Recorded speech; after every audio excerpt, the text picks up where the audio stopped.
Good morning. We've got about 3 minutes to class time. I just wanted to get on and make sure my share is working. But good to see you and thank you for being prompt. We'll get going here pretty soon.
Who's on the iPhone today? It's me, Hannah. Hannah, I thought that was you. I had seen earlier that Johnny had logged in and she's not here now. So that's why I was trying to check. Oh, okay, it's me. Thank you. Thank you.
Okay. Good morning, everyone. I hope you had a good break. I did. But I'm glad we're back. I had a little computer problems over the break and had to have my computer repaired, and I wasn't sure it was working this morning, but I think I'm going to be okay. So I'm glad that we can go ahead. Are you hearing me okay? Yes. Yes. Thank you. And I also just wanted to check and make sure my speaker was working so I could hear you back. All right, let me show you what we've got in store today. I hope most of you saw my message this morning, reminding you of what we would be doing, because we actually took this up. This was assigned back on the March 5th. So some of you did this a long time ago, but we're not going to read it all, but we'll read parts and discuss bullet in the brain. And most of the class will be on that. Then I'm going to prepare you for your homework for next week. And I'll talk just a little bit about the midterm grades that I sent out. And just want you to be sure you understand the midterm warnings. The story today is important because it's that what you'll be reading for next week has a related theme, and out of that theme will come your next essay assignment. And again, some of you, this was assigned on March 5th. When I was looking at your homework today, I saw that some of you completed it on March 5th. So that was like 3 weeks ago. Many of you had completed it by the meeting on the 12th. And so that's why I suggested to you, be sure to read your homework answer. You may want to open that up if you haven't done it already. It would have been good to refresh your memory with the story, but it's a pretty straightforward story, and we're going to look at parts of it. And I think that we'll get through it okay that way. So I want us to just first of all realize it's important when you read things to try to understand how they're organized, what their structure is. And that's a real key to reading well. Creating your own structure is a key to writing well. And so it's just a good thing to think about how things are organized, both when you read them and when you write them. The structure of this story is pretty simple. It's really divided into two parts. What happens before the shooting and what happens after the shooting. It's as simple as that. We'll look at it in just a second. I could go into, there's a little bit more detail you could offer. We could say that the first part before the shooting involves meeting Anders and seeing the robbery and the shooting transpire, how all that happens, okay? And the second part feels divided into two main parts to me, but there's a third we'll look at as well. But it's what did Anders not remember when he got shot, and what did he remember? That's really the way the whole thing is set up. And before we go to the story, let me just refresh your memory. These were our three questions. And the first one just had to do with what did you think of Anders? And did you like him? Why or why not? Then I wanted you to look at the list of things he didn't remember and what stood out for it. Why do you think he did not remember these things? That was what I wanted you to think about. And last, what he does remember. Why do you think that became his final memory, and why was that memory important? That's what I asked you to write about, and many of you did. So now I'm going to stop sharing here and open the story up. Did Johnny get back? Johnny was here early and she's not here yet. All right. Give me just a second.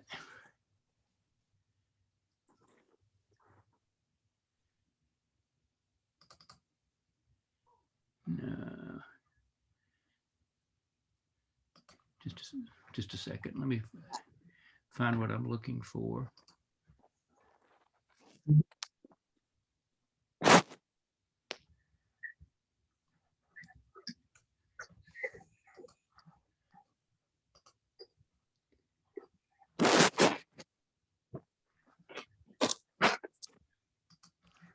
It's just taking me a moment to maneuver, but we'll get there in a minute.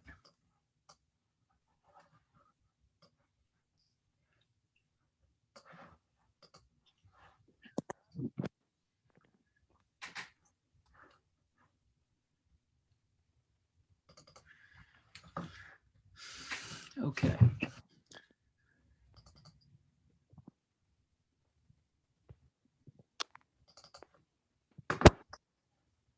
Okay, so without, do I have the story on screen? Can y'all see that okay? Yes. Good. Okay. So I just said the basic thing here is the story is in two parts. Notice this opens with a capital T. That's just the beginning. It's a little typography to show that it's the beginning. But if we scroll through a minute,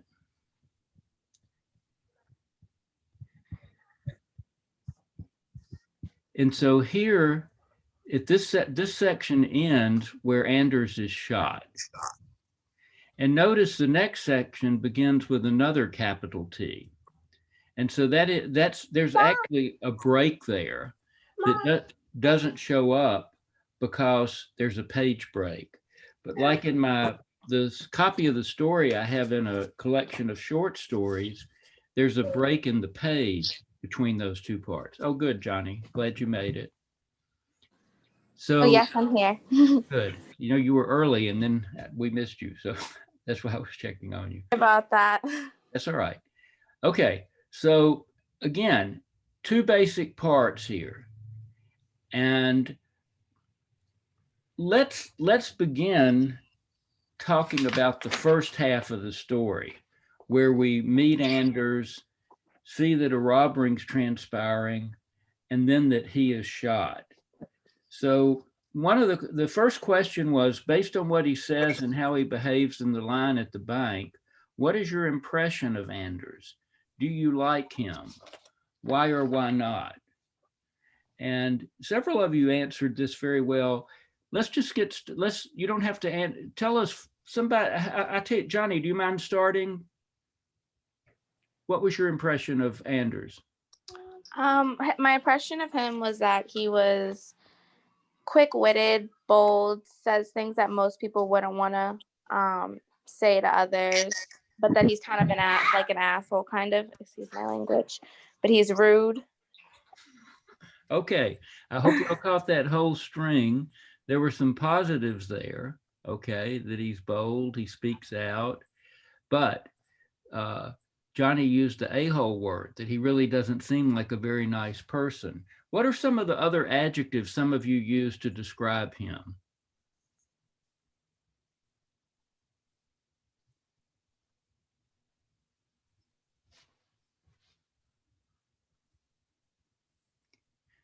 Tyler, do you remember any of your adjectives? Hold on, I need to find a quieter.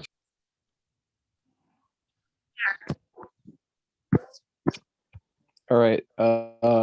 I think I said I haven't looked at it in a while. I probably should have refreshed myself before this class, but I think I used like a word like narcissistic or something. I don't remember narcissistic. I think you did say arrogant. That was Yeah. I remember. Let's look so we have a little context, especially since there are people here who I don't think have read it. Oh, I said antisocial. Antisocial. Okay. Why do you say antisocial? Because I feel like a guy who would like start talking about like literature in the middle of a bank robbery doesn't seem like the guy who understands how human interaction works. Okay. Good. All right. You said that he would do that in the middle of a bank robbery. Abdi, do you remember what one of your descriptions for Anders? Yeah, I said that he can't read a room. And I guess that, yeah, What does that expression mean, Abdi, reading a room? like being socially aware of, yeah. Okay, sort of understanding your place in the room, right? Understanding others. That's a very good expression for what goes on here. So let's slow down just a little bit. Look at these first few lines. So, and we should have said this opens, he's just going to a bank. He's at a branch bank. The line was endless. Anders couldn't get to the bank until just before it closed, and now he's stuck behind two women whose loud, stupid conversation put him in a murderous temper. Now we should pause. In retrospect, we should understand murderous is a foreshadowing. Something serious is going to happen in this story. And even though we have it in the title, Bullet in the Brain, I'm not sure I had noticed that word until I read it in some of your homework. He was, and notice how he thinks of the women. They're loud and stupid, and they put him in this murderous temper. So he's very condescending, is I think a word someone else used. Yeah, Fernanda, I think you said he has such an air of superiority. He was never in the best of tempers anyway. Anders, a book critic known for his weary, elegant savagery with which he dispatched almost everything he reviewed. So he's what we might think of as a vicious book critic. There's a savagery to it. He may be very witty, but he uses that to tear people apart. And so quickly, as some of you know, the line's not moving, something strange. And so how does he respond to the woman here? The woman in front of Anders broke off their conversation and watched the teller. Wait a minute. With the line still doubled around the rope and the teller stuck at a position off sign in her window, and walked to the back of the bank, where she leaned against the desk and began to pass the time shuffling papers. The woman in front of Anders broke off their conversation, watched the teller with hatred. So the woman's annoyed that nobody's helping them. And he says, "Oh, that's nice," one of them said, or the women said that. She turned to Anders and added, confident of his accord, "One of those little human touches that keeps us coming back." So the woman's complaining about the service, right? Here we are in line, it's supposed to be closing, they're not taking care of us. And so she's assuming he would be in accord, that he would agree with her. Instead, this is what she gets. Anders had conceived his own towering hatred of the teller, but he immediately turned it on the presumptuous lady in front of him. Damned unfair, tragic really. If they're not chopping off the wrong leg or bombing your ancestral village, they're closing their positions. So this is what? This is, a lot of y'all said he was sarcastic. This is heavy sarcasm, right? Don't you have any sense of perspective? This isn't like anything, you're making a mountain out of a molehill, kind of. And she immediately responds, "I didn't say tragic. I just think it's a pretty lousy way to treat your customers." And he keeps going. "Unforgivable. Heaven will take note." So he's got a little nasty streak for sure. Okay. And then pretty quickly, we catch on there's a robbery happening. Let's just go a little further. She sucked in her cheeks and stared past him and said nothing. Anders saw that the other woman, her friend, was looking in the same direction. And this teller stopped what they were doing, and the customers slowly turned and silence came over the bank. Two men wearing black ski masks and blue business suits were standing to the side of the door. One of them had a pistol against the guard's neck. The guard's eyes were closed and his lips were moving. The other man had a sawed-off shotgun. "Keep your mouth shut," the man with the pistol said, though no one had spoken a word. "One of you tellers hits the alarm, you're all dead meat. Got it?" All right. So this is pretty scary. Okay. And as Abdi said, if you were reading the room here correctly, what would you do? Me? Yeah, well, any of you, but whoever that is. Stay shut. What's that? Stay shut. Stay shut, right?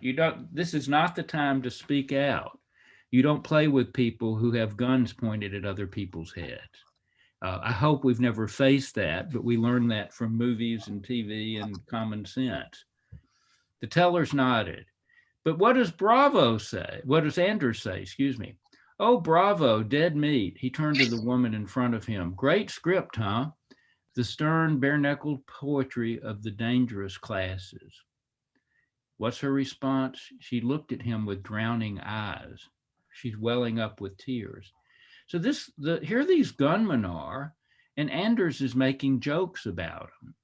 And here he says great scripts. A little later, he's going to say it's right out of The Killers. That's a story by Ernest Hemingway.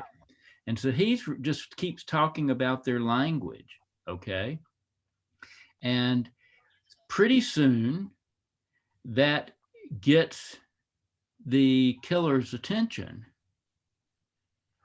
And that's where he comes in with, hey, bright boy, did I tell you to talk? No, Anders said, then shut up. Did you hear that? Anders said, bright boy, right out of the killers. So again, he's mocking a man with a gun. And this gets worse, right? He tells him, you know, the woman pleading for their lives, in a sense, says, please be quiet. And we get the gunman coming back, hey, you deaf or what? You think I'm playing games? And so, you know, it gets worse there. Because he's speaking back, the gunman accuses, you know, like makes this lewd comment, you know, about sucking him. And Anders says no, and he says, then stop looking at me. Okay, he's making him like unmasculine in some way, right? He's trying to ridicule him in that way. But Anders looks down at his shoes, and he says, the gunman tells him, not down there, up there. So Anders winds up gazing at the roof of the bank, and he sees this scene up there that he's really never noticed. And something about that tickles him, okay? He winds up seeing a bull wore a smirk and his eyebrows were arched. It's as if there were a bubble coming out of his mouth that would have said hubba hubba, okay? He just winds up seeing this scene at the top about gods and goddesses and a bull there as a cartoon. So this gets the gunman's attention. What's so funny, bright boy? Nothing. You think I'm comical? You think I'm some kind of a clown? No. So he's at least not saying much now. You think you can fuck with me? No. Fuck with me again, your history. Capiche? Is that Italian for you understand? Or is it Italian? I think it is. Anders burst out laughing. He covered his mouth with both hands and said, I'm sorry, then snorted helplessly through his fingers and said, capiche, oh God, capiche. So he's making fun of a man with a gun. And at that, the man with the pistol raised the pistol and shot Anders right in the head. Now, a couple of you commented that because of the way Anders responded, you really even wondered about his mental stability. Jason, what was that word you used, wondering what condition he might have had? Give me 1 second. My laptop just like went dark on me. But it's essentially the same sickness that the Joker has in the Batman. I don't know that. Can you explain that illusion? Because I couldn't remember the movie well enough. All right, I'm probably gonna butcher this. Pseudo-bulbar effect. Pseudo-bulbar, something like that. It's got pseudo in it, like, right? Yes. Being false. Yep. Isn't that the one where you laugh at random times? Yeah, you can't control your laugh, and like you can be in a really crappy situation, and like, you'll just laugh about it, but you really don't want to. Yeah, it's actually painful for them to laugh. Well, I appreciate that. When I Googled it today, I didn't get the part about laughter. It said something like it was sometimes a secondary condition to something else. And so I didn't know if it was kind of generic or something, you know, but if it's uncontrollable laughter, that really fits here. And one of you, I can't remember, said that, you know, that Anders' fatal flaw is that he doesn't recognize when something's serious. I think, Kalia, I think you said that. He doesn't realize how dangerous this is. And he's sitting there laughing, mocking this man with a gun who then shoots him. And so I think, you know, some of the things the way you characterized Anders at this point, he isn't very likable. Did anybody like him in particular? Though, Kalia, I believe you said that you felt a certain complexity there. We'll come to that later when we get to the end, that the end kind of changed your view of him slightly. But Yeah, it like changed as I was reading it. Did it really? Yeah. Okay, well, good. We'll see how that happens. But anyway, I think you can see this is a really unusual story, and things happen real quickly. Before we go to the next part, let me just tell you a little anecdote about its origin. I happened to watch a podcast recently that the author Tobias Wolff was on.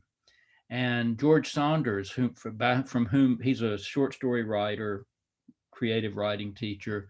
You're actually going to read a graduation speech from him next week. The podcast was actually about George Saunders, and Tobias Wolff was hosting it, but Tobias Wolff had taught George Saunders. And so Saunders said, I always wanted to ask you about Bullet in the Brain and where that last line came from, which he said, I think it's one of the marvelous things in literature. Where did it come from? So Tobias Wolff told this story about how at one point in his life, when he was living in San Francisco and he was trying to write, a friend came by and told him how he had just come from a bank where there was an attempted robbery. And he talked about how the robbers spoke and what cliches they spoke in and how scary it was. And Tobias Wolff, out of this, started picturing himself as a smart aleck responding to him. And that was the origin of the story. And we're gonna get to the ending, but most of you have read that. He claimed that ending was a memory from his childhood. And so he claimed it was real in that way. But it was just, it's interesting, it was nice to get the backstory. Most of the times we have no idea where stories come from. And often they don't have nearly so literal of an origin. But this was inspired by a real robbery. But now let's go on to our second question. All right, or let me just say, we're at that point in the story where and I probably could have, if you didn't read this paragraph carefully, read it. I probably could have done that, but he just looked up and said, how you could go somewhere every day and suddenly you notice something that you've never paid attention to. And that's what it's like when he looks up at the ceiling.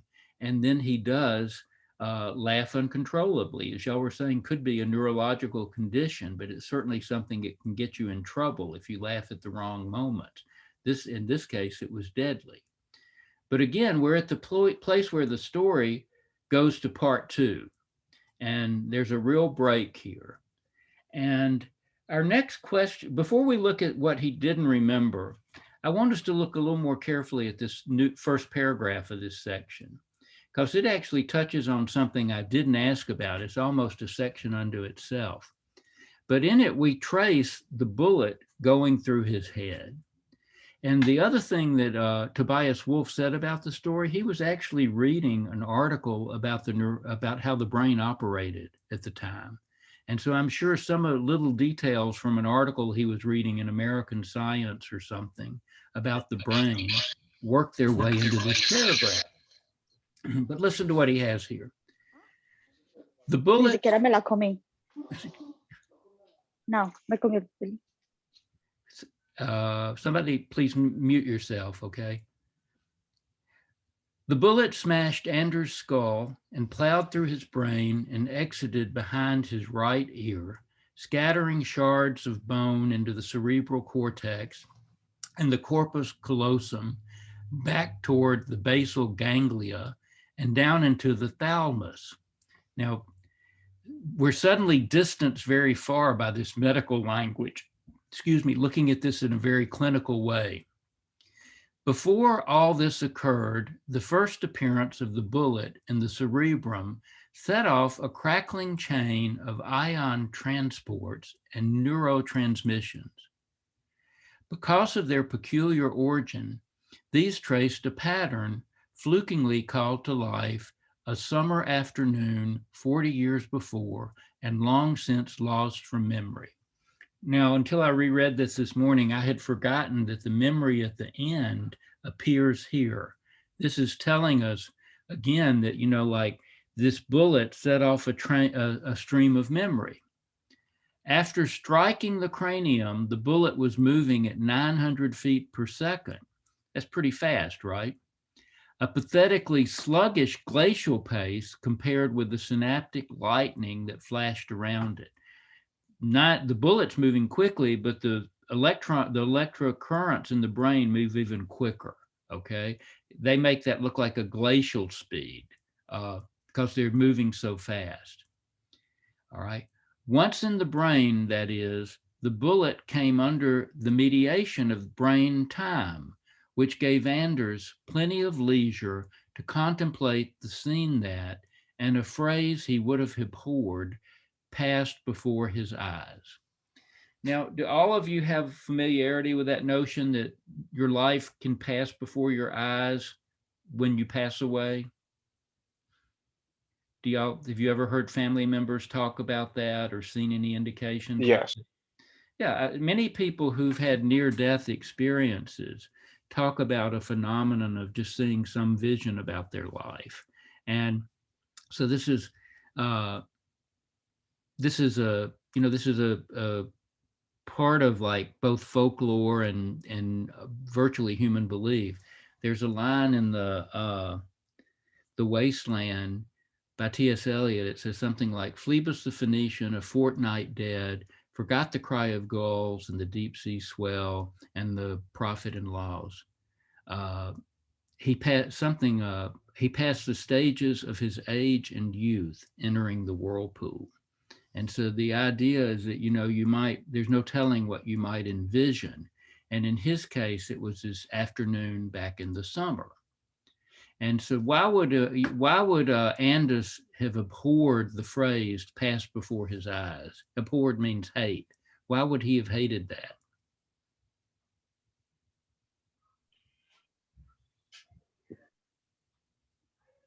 You're talking about why he would hate the line? Yeah. Why would he have disliked that phrase? Because it's a writing cliche. It's a kind of a cliche, right? And he thinks he's so smart and he has such an air of superiority, he would have mocked that. Now, it could have we could have gone to the what he remembered, but instead we have this long litany of what he didn't remember, okay? And this is where I ask you, look carefully at the list of what he does not remember. What stands out about this list? What do you think? Why do you think he did not remember these things? Let's just take a look at that before we read the ending, okay? Before we get to the scene. And I tell you, well, let me keep reading. I think it's just maybe a little bit easier. It is worth noting what Anders did not remember, given what he did remember. He did not remember his first lover, Sherry, or what he had most madly loved about her before it came to irritate him. Her unembarrassed carnality, and especially the cordial way she had with his unit, which he called Mr. Mole, as in, uh-oh, looks like Mr. Mole wants to play, and let's hide Mr. Mole. Now, you would have, his first lover who came to irritate him, that's going to become a pattern. He was madly in love with her before she came to irritate him. He loved this routine of the way she would speak about his body and handle him before it came to irritate him. He didn't remember that. Anders did not remember his wife, whom he had also loved, before she exhausted him with her predictability, or his daughter, now a sullen professor of economics at Dartmouth. Now, just look how much is packed into that. He didn't remember. He had loved his wife, but she wore him out, or he exhausted his love for her because she became so predictable. This is like adults growing distant. And his daughter, who apparently is successful, an economics professor at Dartmouth, but she's a sullen professor, which means that she's kind of down in the mouth, that looks unhappy. He did not remember standing just outside his daughter's door as she lectured her bear about his naughtiness and described the truly appalling punishments Paws would receive unless he changed his ways. So a tender little moment with a child. He did not remember a single line of hundreds of poems he had committed to memory in his youth so that he could give himself the shivers at will. Not silent on a peak at Darien, or my God, I heard this day, or all my pretty ones, did you say all? Oh, hell kite, all. None of these did he remember, not one. Anders did not remember his dying mother saying of his father, I should have stabbed him in his sleep. Doesn't sound like his mother felt very good about her husband. Okay, let me back up just a second though. Luther, I think you commented, I didn't catch on in you said that you were surprised he didn't remember any lines of poems, and I didn't remember that said this right here. He had actually remembered pieces of poetry so he could give himself the shivers, make himself feel elated, feel good about poetry.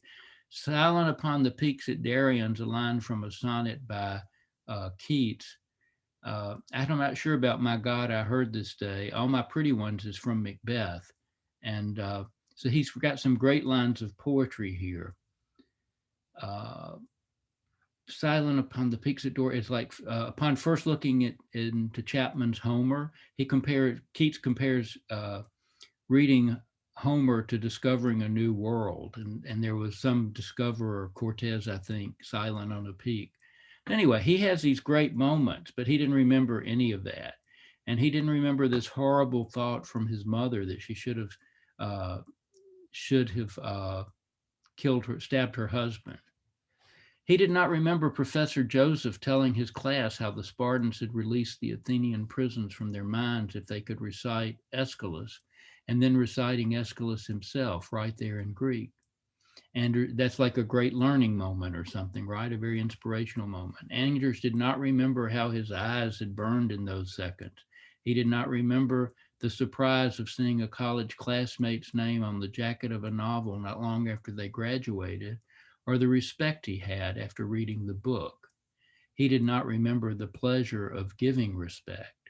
A couple of you, I think Kalia, somebody else may have commented on this. That's a very painful thought, isn't it? That you've lost the ability to be respectful or to give respect. Yeah, and it's just funny because it says at first like he did not remember the pleasure of giving respect, and it's like in terms that he used to enjoy being respectful. So how do you lose that pleasure if it was something you enjoyed? Yeah, which it definitely points to aging being deadening, right? That it somehow making you more rigid and just not living as well. There's just a little bit more here. Nor did Anders remember seeing a woman leap to her death from the building opposite his own just days after his daughter was born. He did not remember shouting, Lord have mercy.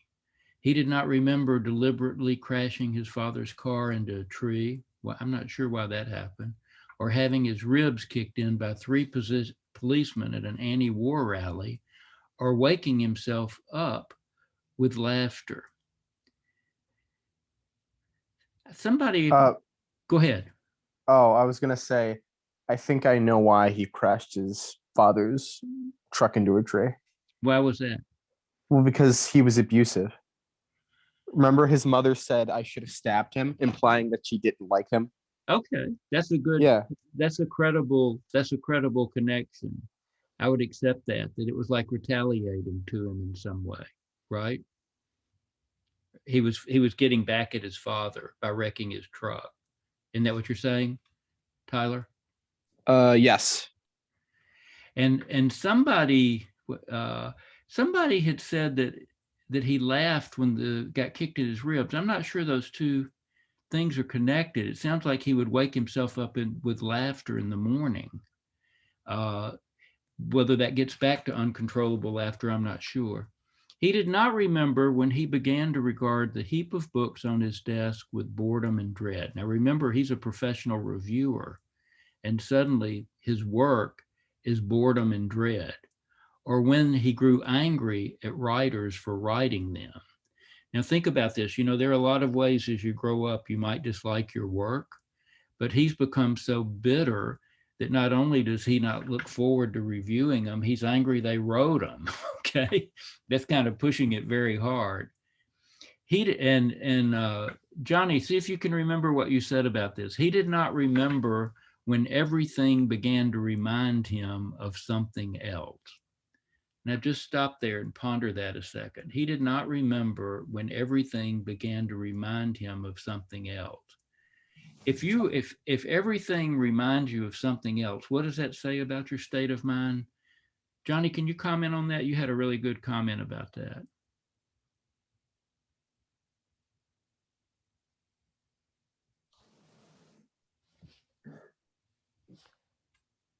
Johnny, are you here? Sorry, my cat just scratched my 3-year-old, so I was just fixing his nose. But I am here. What was the question you asked me? Well, remember this phrase, he did not remember when everything began to remind him of something else. Yes. What sense do you make of that? So the sense I made of it, can you repeat this sentence? Yeah, can you see it on screen or you're not able to?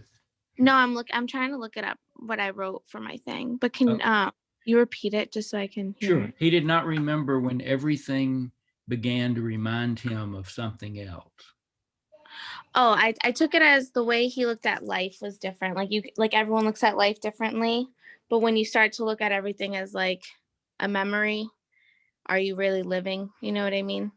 Yeah, think about that. If everything reminds you of something else, it's kind of like you're saying, I've seen it all. I've done everything. Right. Nothing is new, right? And Johnny says that's like not living at all. So nothing exciting anymore. It's everything's a memory. It's all in the past, you know.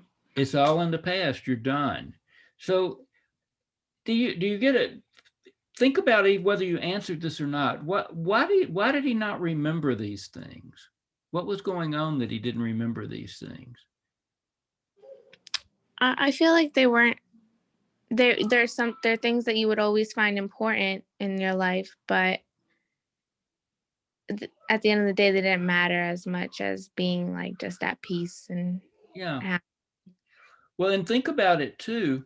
Some of these are good things, like, this memory of this teacher, talking about people being released if they could recite Aeschylus, and, like inspiring things or remembering lines of poetry, or how you loved your wife, but then at the same time, when you quit loving your wife.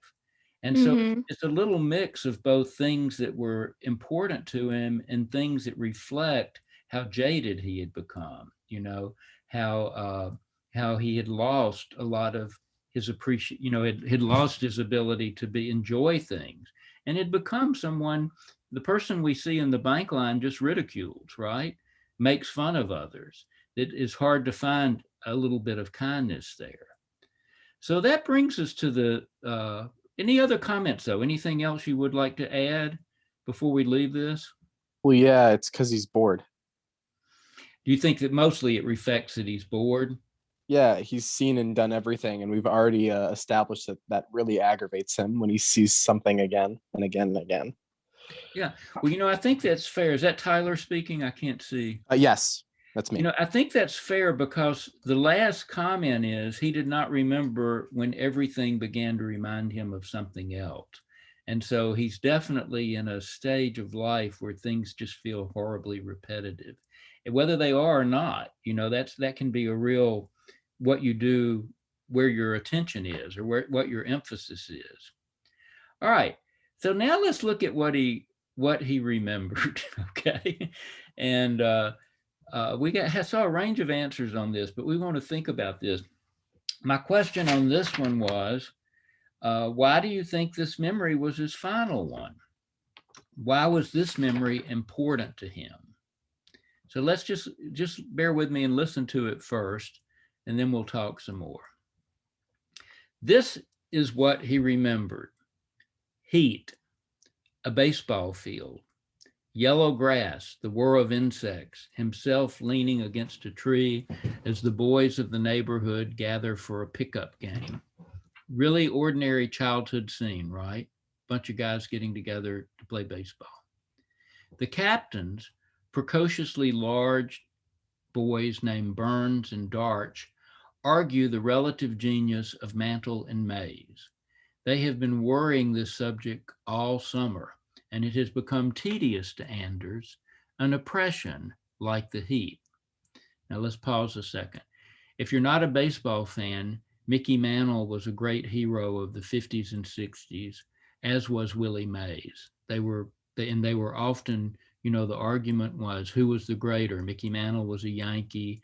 Willie Mays played for the New York Giants, then the San Francisco Giants. But they were the baseball gods of their time.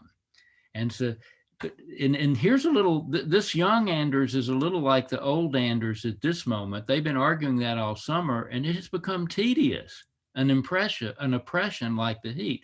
He's sick of that argument. So even at an early age, there's a little bit of something arrogant going there, or getting burnt out. Then the last two boys arrive, Coyle and a cousin of his from Mississippi. Anders had never met Coyle's cousin before and will never see him again. Now, how strange that this is in his mind, somebody he sees once. He says hi with the rest, but takes no further notice of him until they've chosen sides, and Darch asks the cousin what position he wants to play. Shortstop, the boy says. Short's the best position they is. Now, again, if you're not a baseball fan, shortstop is what's regarded as the position on the field that requires virtually the greatest athleticism. You have to cover the most ground and make the hardest throws, okay? So shortstop, short's the best position they is. Anders turns and looks at him. He wants to hear Coyle's cousin repeat what he just said, but he knows better than to ask. Now, what he said is short's the best position they is. And I think you listen to that, you know a little bit where he's going. The others will think he's being a jerk, ragging the kid for his grammar. What's wrong with the grammar there? Short's the best position they is. What should that have been if it were going to be correct speech? It should have been there is, right? Yeah, TH. But he's from Mississippi, the cousin. Yeah. So that's just his vernacular then, right? Well, it's possible it is. It's possible it's even just the accent that they didn't hear it clearly, okay? But it's written here as though that's what he said. And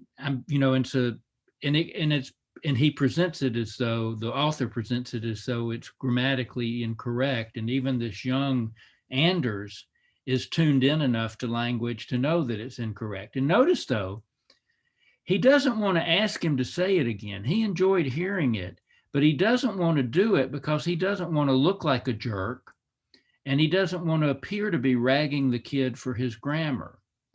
When he grew up, does that sound like him?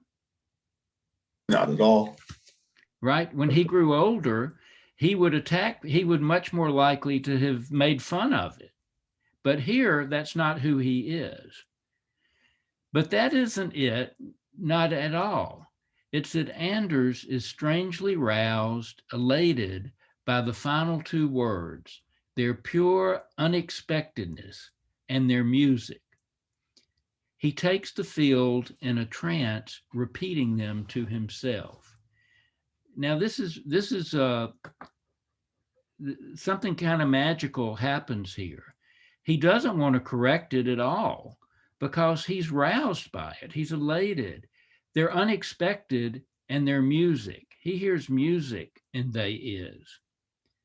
And now I understand even better. I believe maybe Fernanda, we'll come to your comment in a minute, but let's get to the end. All right, so he's out on, this is the memory of this baseball field. And now we're back to the bullet. The bullet is already in the brain. It won't be outrun forever or charmed to a halt. In the end, it will do its work and leave the troubled skull behind, dragging its comet tail of memory and hope and talent and love into the marble hall of commerce. This can't be helped, but for now, Anders can still make time. Time for the shadows to lengthen on the grass, time for the tethered dog to bark at the flying ball, time for the boy in right field to smack his sweat-blackened mitt and softly chant, "They is, they is, they is." Now, who is the boy in right field?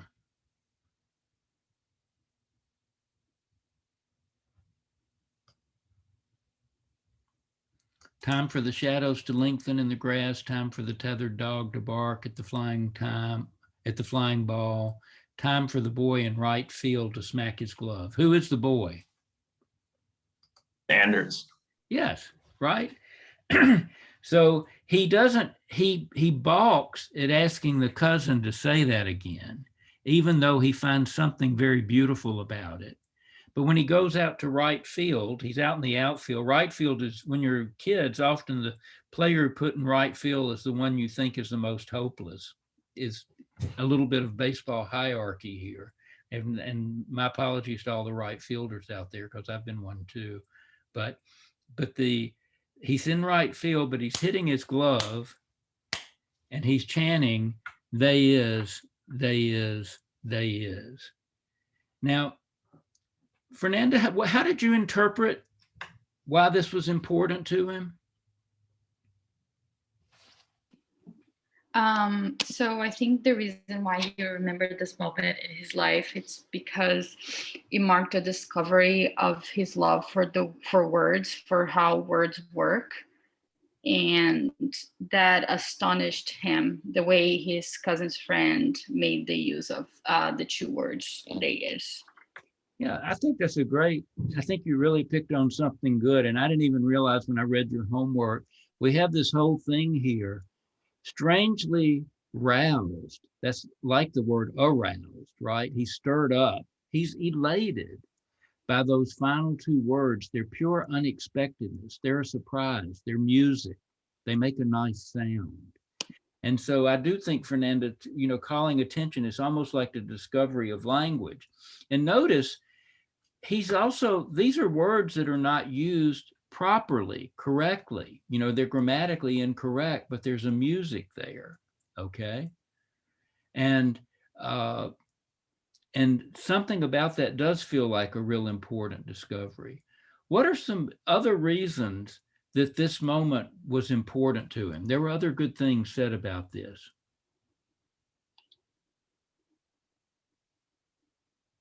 I also think that besides what I just said, that was a moment in his life that he didn't have all the grudges that he held, like that he now did. So he was a happy, kind of carefree person. Excellent. Think about it. And I had never seen this so clearly. When I rediscovered this, I reread this story after I heard Tobias Wolff talk about it. And then I shared it with a friend, and she and I talked about it. And that's when I decided I would teach it in my next class. But what my friend said, and what you just said, Fernanda, look how different he is here from the way he grew up, right? He's not that man who doesn't know how to respect things anymore. He's not that man who's bitter. He's just, this is a happy moment. And others of you said it, that's kind of the simplest thing, is that it's clear this is a happy moment. It's also a very innocent moment. This is playing baseball when you're a little kid, but it does center on language. And I think that that's the way this phrase kind of transformed him is a real important part of this. Before we look at that, are there any other things? What would you like to add? What else did you think about why this came back? Fernando's given us a really good framework here, and I think hit on an important thing just with his discovery of language. And wait, let me just say, "they is" has a kind of poetry, as I think what he's trying to get at there. And poetry is when language is used in its richest way. Here it's not grammatically correct, but he still finds it musical. He finds it the pure unexpectedness is pleasing to him. But what are some other things you saw? Others have any This other? is Hannah. Yeah, Hannah. Okay, yeah. My husband, he's a nurse. He take care elderly men and women. Then he realized when they are getting older and lose their mind, they just remember when they are doing as a kid, maybe their mom, and kind of they are remembering when things when they are doing when they are little kids. I think that's another point for me. So just the fact that he was a kid, and I couldn't catch one part of that. Say that last part again, please, Hannah. Yeah, when people getting older and lose their mind, you know, they maybe forget their wife and their daughter or something, but they remember their parents and things when they are doing when they are kids. So they remember further back, but they can't remember. Yeah, yeah, the no. kids' memory. Yeah. So you think there's some? I agree. That's something going on here. That he's going all the way back there, and he's not. He's dying, right? I mean, he's dying in a flash, but he's almost doing the same thing that somebody who lived a long time and became demented would be doing. It's flashing back to that. Yeah, I think he loses his mind the same way he loses his memory. Yeah, the same thing like older people doing. Yeah, the memories that clings is that further back. Any other things that you would like to add? I think the last paragraph is kind of just like a long way to say that you should stop and smell the flowers, because it seems like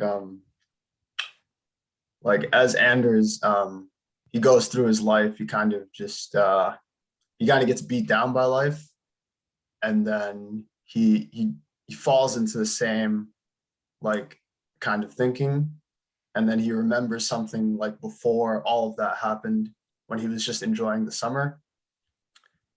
And I think that's like what he wanted to remember. Yeah. No, I think, and I think you're getting to a bigger theme there. You said stop and smell the flowers. Tell us, what do we mean by that phrase? Like to just step back from the autonomy of life and just try to find, you know, something to enjoy. Like, for example, like if you're in a car, you're just going to point B, you might just be kind of brain dead in a way, just waiting to get to point B. But instead you could just, I don't know, roll down your windows, play some music, and actually, you know, enjoy the ride. There you go. Literally. No, that's good. And, you know, clearly this is a story about when we die, what's going to be important to us? What are all the things that are going on right now that really may not be nearly as important as we think they are, right? And knowing that none of us know whether we'll be here the next moment in some way. Some of your younger folks have better odds than we older folks, but we're all here by a thread, and it can snap at any time. And here it snapped for Anders, and we're getting to see what passed before his eyes, what he saw. So I think the theme you just brought up of stopping to smell the flowers, enjoying life, is critical here. And I could try to, but you know, several of you just said this was a happy day. Mainly, he went back to a happy moment. But I do think there's some greater detail in the fact that it's a phrase that is the memory too. A couple of you said the heat that he was there, you know, this was anticipated, the hot moment here, or one of you said that. Somebody said too that shortstop, who talked about short being a short life?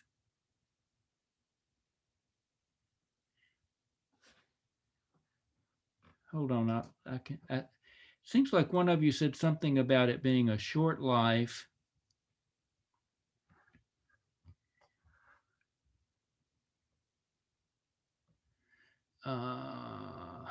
I'm not going to find it. I copied a bunch of comments, but I'm not going to see it. But you know, that as though that a short life can be a good life was what somebody commented, and that the shortstop suggested that. Though I think it's more. I don't think that shortstop's necessarily a symbol for anything. I think it's literally the position the little kid wanted to play. But I want us to think a little bit more. Notice that he dies hearing in his head, they is, they is, they is. Now, on the one hand, this is very simply what that cousin said, right? He's just remembering what he heard. But there seems to me to be a little bit of a double meaning here. Who else might we think about as being the they versus Anders?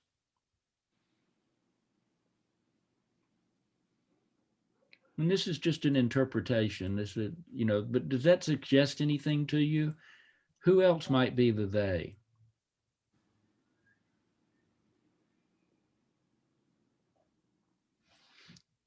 Let's come at it another way. If something is, it still exists, right? If Right. something is, you know, a flower that is a flower that is alive. But they is. Something about this kind of suggests to me others are alive and I'm not, you know, that's part of what it's conjuring up.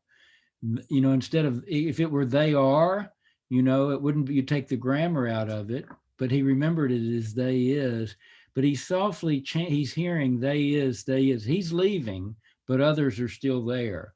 Something about that has that ring to me. But I think that the simplest, you know, I think that we know for sure that's an interpretation, but we know for sure he's remembering this phrase, and he's remembering it because it excited him so much, or, you know, it turned him on in an unexpected way. And as Fernanda said, it's like he realized a love of language there. It might even be the reason he's a reviewer right now, a professional reviewer. Right. Well, you know, at least it came to that. And though we're really forced to look at, we learn he's a savage reviewer. And here as a child, he was too kind. He was kind enough not to want to be a jerk. He was not going to rag a stranger about his grammar, something that, you know, so he was a very different. And so that tells us both what he became versus what he was. And, you know, it's a little bit like here he is dying and he's remembering a time when he was kinder, right? He doesn't remember who he told off last. He doesn't remember, you know, who he outwitted. He remembers a moment when he was kinder. All right. So I want us to I'm going to stop here and let's go back.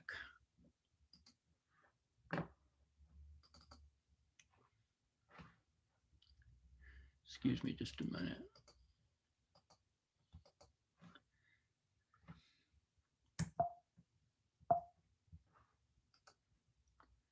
All right, so I want us to back away for a second.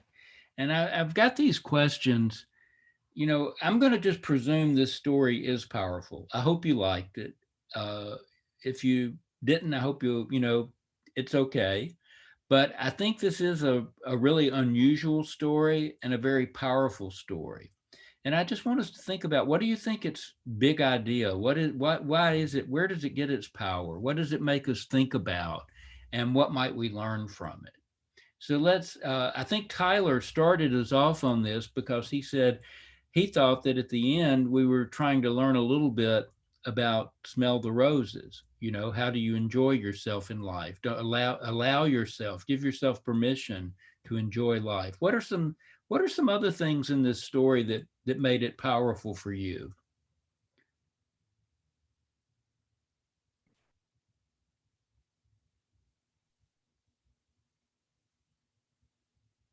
Well, I'm gonna go. No one else is. Go ahead. I remember. Sorry. Yeah, go ahead. That's good. I remember, like, in the beginning of the semester, I don't know if it was the first or second class, like the title was writing the story that shapes our lives, right? So I guess it kind of made me think like what events like changed me and what shaped me to be who I am now. Like if I'm a little bit irritable or I try to outwit people, like what caused that? I see. No, well, yeah, you know, we might think about this. Poor Anders, if he were a real person, unfortunately, he's gone. If he had survived this, he might not have lived the same way, right? You know, he may have been able to see a little bit of his era, but part of what the era of his ways, but part of what literature gives us a chance to do is like Abdi's doing, thinking, well, what might I have done differently? You know, how am I like Anders when I don't want to be like Anders? And how could I be different from that? So that, you know, if you get into some comparison like that, that's a useful thing to learn from it. What are some other things? What are some other things that made you think about?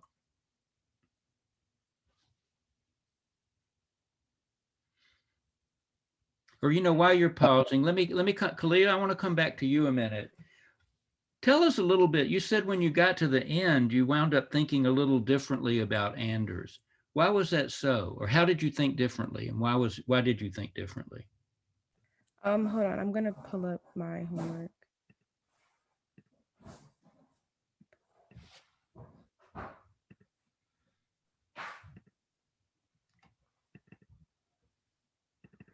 Okay, because in the beginning, like when I first was reading the story, he kind of like annoyed me because he just gave me the impression of someone who always had something negative to say. Like at first I was like, maybe he's just always trying to be funny, but then again, like he was saying how the girls talking put him in a murderous temper, and then he was always in a bad temper. So I'm like, he's probably just someone who's really miserable. But towards the ending of the story, okay, I had to read it like 100 times, especially the ending. I had to read it over and over. But I don't know, I just felt like he was someone who had so much in his like past life where people like gave up on him or like he lost interest in stuff and he just lost sight of himself. So that's why he couldn't take life seriously, even in a serious moment as having a gun to his head. Yeah. No, I think it sounds like you went a little bit from just thinking he's a terrible person to I'm sympathetic. How did he wind up so miserable? That's a sad story, right? Yeah. You became a little bit more sympathetic about it. Yeah. For how he went that way. But you know what was interesting about yours? He's a very easy person to dislike. And I thought that that was a good instinct that you were finding in him where you got sympathy, even if it, you know, wasn't making him perfect at all. It was just that you had sympathy for a different reason. Yeah. And I strongly believe like he had some type of health condition or health issue because the way he would lose his memory. So I don't know. I was really just like I was all over the place with this book. Well, you know, I'm not sure that at the end when he says he didn't remember these things, I'm not sure that's a memory problem. But it's three or four of you said that he seemed to have like a mental issue, that he didn't recognize danger, that he couldn't control his laughter we're hearing today, that he couldn't control being a smart aleck, that he couldn't recognize, didn't read the cues in the room, that this was a danger situation. All those things were almost like a disability because it wound up costing him his life. Okay. And so several of you did say, was there something neurological going on here?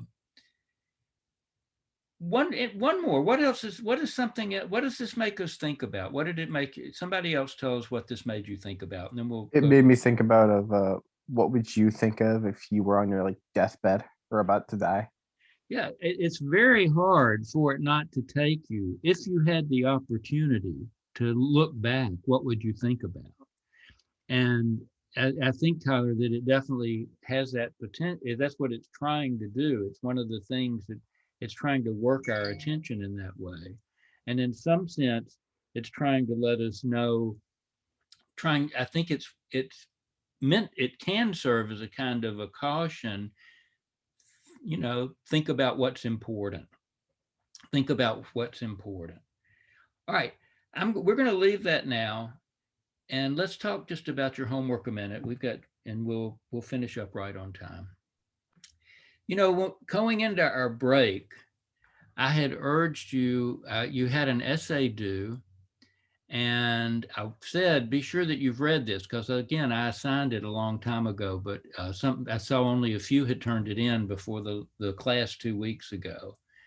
And I said, if you were caught up on your journal, you could stop. But if you haven't been doing, to keep it up. That's the way we left it at the break. Let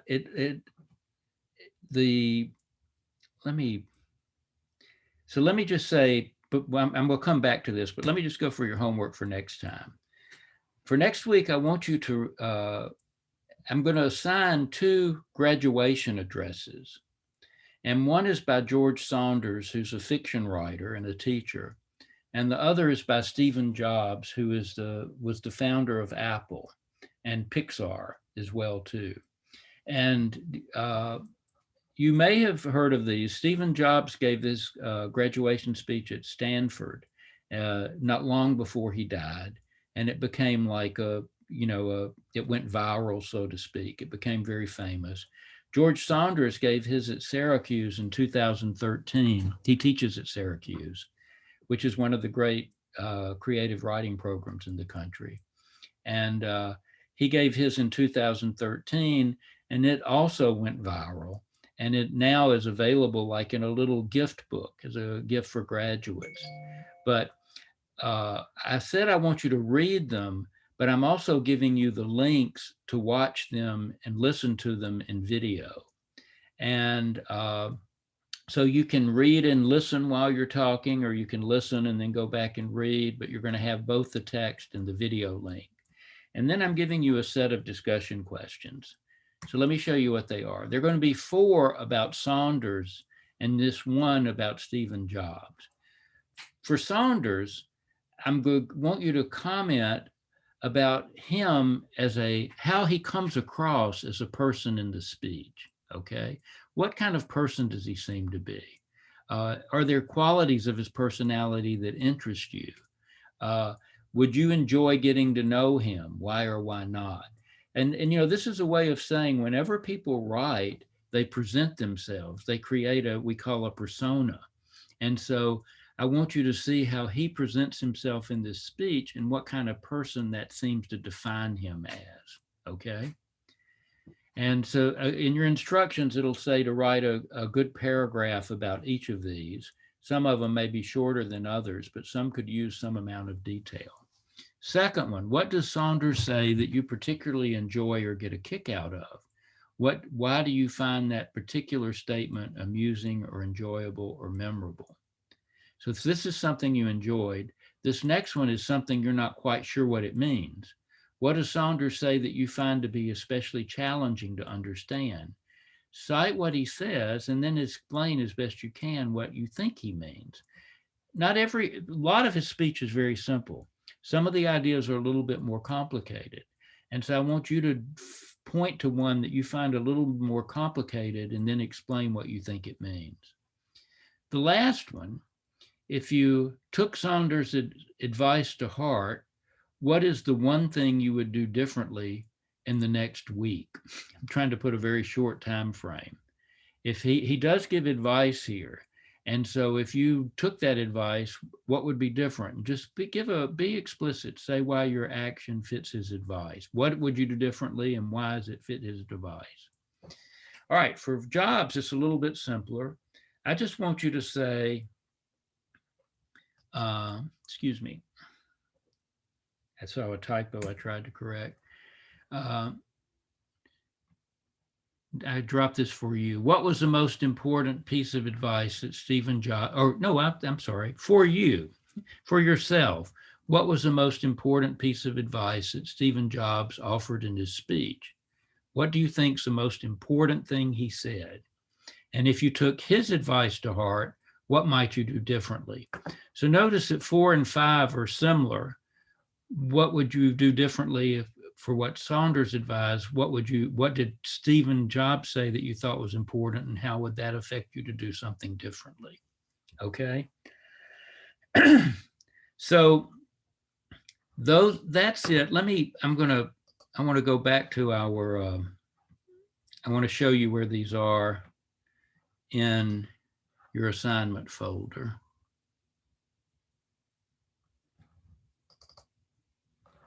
So, okay, so I'm in the assignments folder. If I go to readings, you have Saunders, this is the text. This is Stephen Jobs's text. And this is just a page that has the video links to see, for you to click and see the speech on YouTube, okay? Or although I think Saunders is on Vimeo. So those are the two those are the text and the video links. And then if you go to your assignments, oh, come on. No, it's not an essay assignment. I'm sorry, I went to the wrong folder. If you go to homework, here are the study questions, okay? So you should have everything you need there. So one more second and then we'll stop. Any questions about the homework?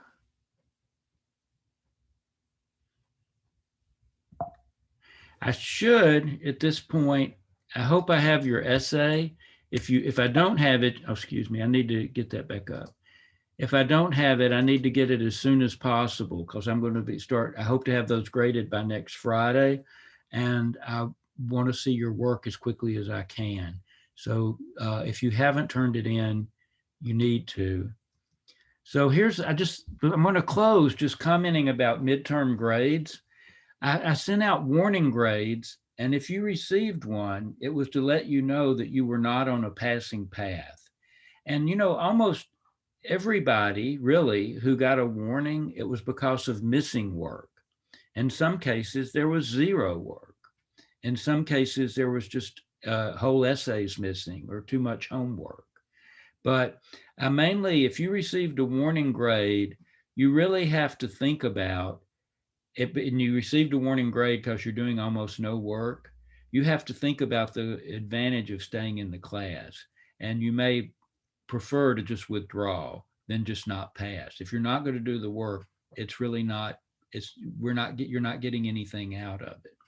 If you have any questions about that, you should let me know, and I'll be glad to talk with you. But, you know, it's hard. This is a writing class. I'm getting you to read and think about what you read. I'm getting you to write essays. You're not going to be learning unless you're doing the work. And so you just have to understand that. Those of you who are doing the work, a lot of you are doing very nicely, and it's a pleasure to see your work. And if you have questions about either the warning or just where you stand, you're welcome to contact me. I hope I'm giving you enough feedback that you can have a good idea of where you stand. But feel free to contact me if not. So let me stop there. Are there any questions before we break?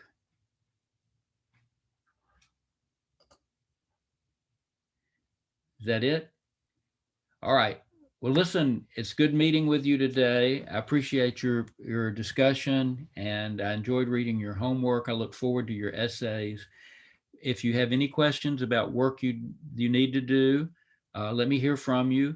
But please be sure you get in your essay that's either on Girl, the Flowers, or the Waiting Room. That's the one that was due yesterday. And so I want to be sure that you get to that as quickly as you can. Okay? If you haven't turned it in already. If you turned it in already, thank you.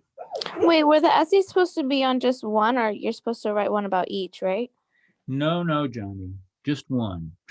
Oh, okay. I'm not that bad. I might give you discussion questions on more than one, you know, like I've given you discussion questions on both those graduation speeches. But when you write an essay, generally it's going to be only on one topic. You're not going to need. Oh, I thought since I saw all three of them that we were doing one essay for each. But thank you for clarifying. Did you do one for each? I did two, but I was. you can stop now, right? You're welcome to turn them both in, or you're welcome to take one of them and be sure that it's as strong as it can be. Okay. Okay. All right. All right. Thank you. Have a good day. So you're choosing one of the two topics to talk about for the essay? Say that again, Jason. You're choosing one of the two topics to talk about for the essay? We were talking there about the essay assignment for either the flowers, girls, or in the waiting room. Okay. And you only needed to deal with one of those. Okay, you didn't need to write about 3 pieces, just one of them. Okay, I did the same thing that she did. I wrote 2. So I'll make one super strong. And you're welcome to let me see the other. You can post both of them, but make one. Awesome. Do make one of them as good as you can make it. That's much more. Yeah, important. definitely. Okay. And you know, Jason, the reason I'm giving you choices is that that's allowing you to say, well, this one makes more sense to me than this other one. Okay. Or I have more. Yeah, definitely. Okay. That's what it's trying to allow you to do. All right. Any other questions today? Nice to be with you this morning. Y'all have a good week. Okay. Thank you. You take care. Thank you, Professor Thank you. Kenny. Take care. Thank you. Thank you.